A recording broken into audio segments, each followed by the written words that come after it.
Hi everyone, and welcome to week 13 of Writing 213. So this week you're working on your final multimedia presentation.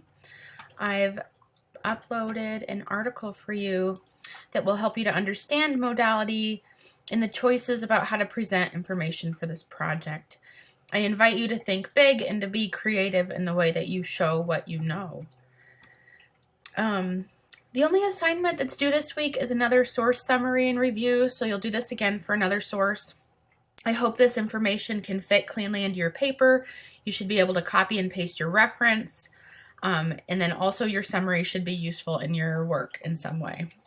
So keep in mind that early next week you'll submit a draft of your paper and we'll engage in peer review in week 14, and then in week 15 you'll submit your paper.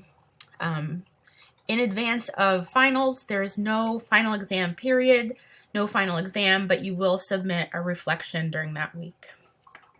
I hope everyone's enjoying the sunshine. I'll be in my office hours on Tuesday and Thursday if you have any questions. I hope everyone's doing well.